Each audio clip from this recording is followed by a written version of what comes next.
Hello students. आज की इस वीडियो में हम बात करने जा रहे हैं psychological perspective in education, BEd sem 1 section A. इसमें सबसे पहले हम देखेंगे एजुकेशनल साइकोलॉजी के बारे में, इसका concept, nature, scope and importance. तो सबसे पहले हम एजुकेशन के बारे में जान लेते हैं। The word education has 3 connotation. इसकी 3 एस्पेक्ट्स हैं एजुकेशन के। Education is a bringing up process, education is a drawing out process, and education the act of teaching or training. अब इसके बाद हम साइकोलॉजी का मीनिंग समझ लेते हैं।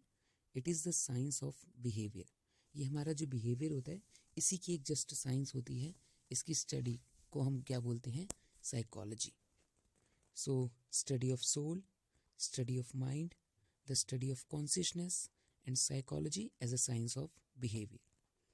इसकी definition according to Watson, psychology is the positive science of behavior.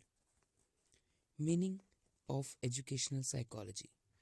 Educational psychology is the applied branch. ये एक applied branch है जो practical life के लिए होती है. It is the systematic study and it deals with the educational situation. Means इसको हम हमारे एजुकेशन इंस्टीट्यूशन में यूज़ करते हैं। इसकी definition according to Skinner, education psychology is the branch of psychology which deals with teaching and learning. Education psychology क्या है? ये साइकोलॉजी की वो ब्रांच है जो टीचिंग और लर्निंग से डील करती है। चलिए एक एक बात करेंगे इसकी मीनिंग, कॉन्सेप्ट की। सबसे पहले इसका कॉन्सेप्ट है, education psychology is the scientific study of how individuals learn and develop in educational settings. तो ये जो एजुकेशन साइकोलॉजी है ये एक साइंटिफिक स्टडी है कि कैसे एक इंडिविजुअल लर्न करता है, कोई चीज़ सीखता है और डेवलप करता है अपने आप को एक एजुकेशनल सेटिंग में। It seeks to understand the learning process, individual differences and how psychological principles can be applied to improve teaching learning process. तो ये क्या अंडरस्टैंड करता है कि लर्निंग प्रोसेस कैसा हो, इंडिविजुअल डिफरेंसेस कैसे होने चाहिए and how psychological principles can be applied to improve teaching learning process. Next, meaning of education psychology. It is the bridges the gap between psychology and education. ये psychology और education के बीच में एक bridge की तरह काम करते हैं। Applying psychological theories and methods to solve problems related to learning and teaching. तो जो भी हमारे टीचिंग लर्निंग प्रोसेस में कोई भी प्रॉब्लम आ रही है उसको सॉल्व करना with the use of psychological theories and methods. It helps teachers understand student behaviour, learning style and emotional needs. तो ये हेल्प करता है कि जो टीचर है वो बच्चे के बिहेवियर को समझे, उनके लर्निंग स्टाइल को जाने और उनके जो इमोशनल नीड्स हैं बच्चों की उनको अंडरस्टैंड करे। Next, definition. According to Charles E. Skinner, educational psychology deals with the behavior of human beings in educational situation. And according to Crow and Crow, educational psychology describes and explains the learning experiences of an individual from birth through old age. Now, what is the nature of educational psychology?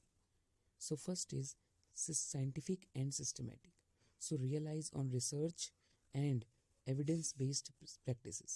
तो सबसे पहले इसका nature कैसा है? Scientific है और systematic है। Means जो भी रिसर्च बेस्ड होती हैं और एविडेंस बेस्ड होता है, एविडेंस के बेस पे प्रैक्टिस होती है इसकी। एक सिस्टमेटिक अप्रोच हुई है। Second, applied discipline. Practical implication in the educational process. तो एजुकेशन साइकोलॉजी एक अप्लाइड डिसिप्लिन है। मीन्स इसको हम अपनी एजुकेशनल प्रोसेस में as a practical implication implement करते हैं। Third, focus on development. तो इसका मेन काम क्या होता है? Examines physical, emotional and cognitive growth of the child. Fourth is dynamic and evolving. ये टाइम के साथ साथ चेंज होता रहता है। Adapts to advancement in psychology and education, जिससे हम अपने इन्वायरमेंट के हिसाब से टीचिंग लर्निंग प्रोसेस को देखकर, बच्चों की नीड को समझकर इसमें कुछ चेंजेस ला सके। Fifth is human centred, deals with the mental and social processes of the learner. तो बच्चे का जो मेंटल और सोशल प्रोसेस है उससे डील करता है ये। Sixth is interdisciplinary.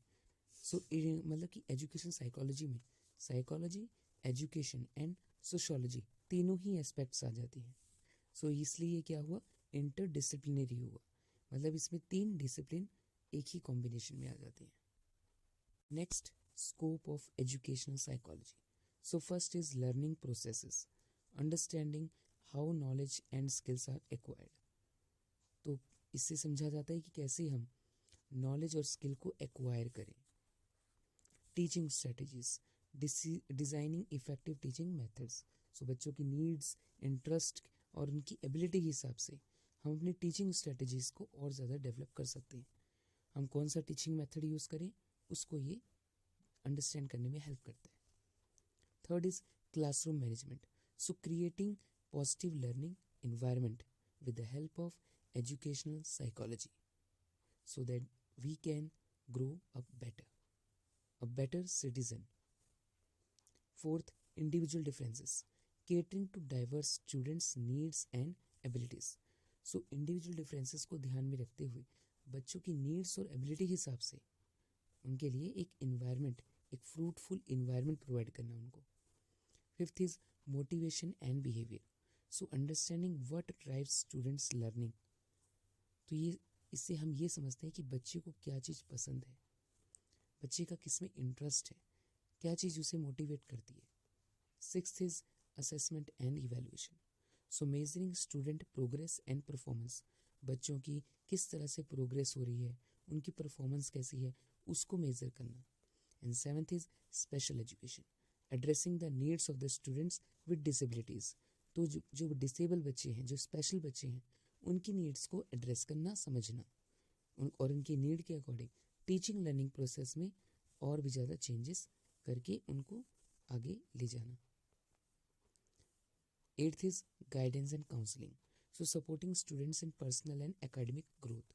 तो बच्चे की कोई भी प्रॉब्लम है, चाहे वो पर्सनल हो, चाहे वो एजुकेशनल हो, एकेडमिक हो, नॉन एकेडमिक हो, बच्चे को गाइडेंस देना इसके लिए और उनकी काउंसलिंग करना। Now importance of education psychology. So first is improves teaching efficiency. तो ये क्या करता है, जो टीचिंग लर्निंग प्रोसेस है उसको और ज़्यादा इम्प्रूव करता है। So helps teacher design effective lesson plan.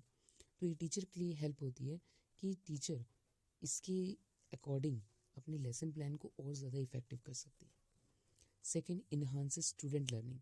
इससे बच्चों की लर्निंग पे भी और ज़्यादा इम्प्रूवमेंट होती है। So focuses on student centred approach, जिसमें हम बच्चों की नीड्स, एबिलिटीज़ और इंटरेस्ट के हिसाब से अपने टीचिंग लर्निंग प्रोसेस को आगे ले जाते हैं। Addresses learning challenges. तो जो भी प्रॉब्लम्स फेस होती हैं टीचिंग लर्निंग प्रोसेस में, उनको एड्रेस करना। Identifies and resolve learning difficulties, और उन प्रॉब्लम को पहचान के उनको सॉल्व करना। Fourth is facilitates curriculum development. So ensure content is relevant and age appropriate. तो जब हम करिकुलम को डेवलप करते हैं तो इस बात का ख्याल रखना पड़ता है कि वो जो करिकुलम हम डेवलप कर रहे हैं वो रेलेवेंट होना चाहिए according to age and grade of the student. So education psychology इसमें भी हेल्प करती है। Fifth, promotes individual growth. So focuses on the holistic development of the student. तो इसका मेन फोकस किस पे होता है कि बच्चों की ऑल राउंड डेवलपमेंट हो, एकेडमिक, नॉन एकेडमिक, करिकुलर, को curricular and everything. Sixth, foster teacher student relationship. So encourages understanding and empathy. Teacher इससे क्या कर सकते हैं, बच्चे को अच्छी तरह से समझ सकते हैं और उनके अकॉर्डिंग अपने जो इन्वायरमेंट है उनका टीचिंग लर्निंग का, उसको और ज़्यादा इन्हांस कर सकते हैं। Seventh, guides policy formulation. So influences educational policies and reforms. तो इससे टीचर को हेल्प होती है कि वो अपने इन्वायरमेंट को समझ सकते हैं, बच्चों के बिहेवियर को समझ सकते हैं। इससे पॉलिसी फॉर्मुलेशन में और ज़्यादा आसानी होगी। Now conclusion, education psychology plays a vital role in shaping modern education by integrating psychological insights into teaching and learning. So it equips educators with tools to understand the address student needs, creating an inclusive and effective educational environment by focusing on individual development and collective progress. It enhances the quality of education, ensuring every learner reaches their potential. तो इसका main काम यही है कि हमारे teaching learning process को और ज़्यादा बेहतर करना, टीचर जो है वो बच्चों को समझ सके और उनके हिसाब से, उनकी नीड्स के हिसाब से अपनी टीचिंग लर्निंग प्रोसेस को और ज़्यादा इम्प्रूव कर सके, जिससे जो ओवरऑल जो बच्चे की परफॉर्मेंस है, क्वालिटी ऑफ एजुकेशन है, वो सारी की सारी और ज़्यादा डेवलप हो. So this is all about educational psychology.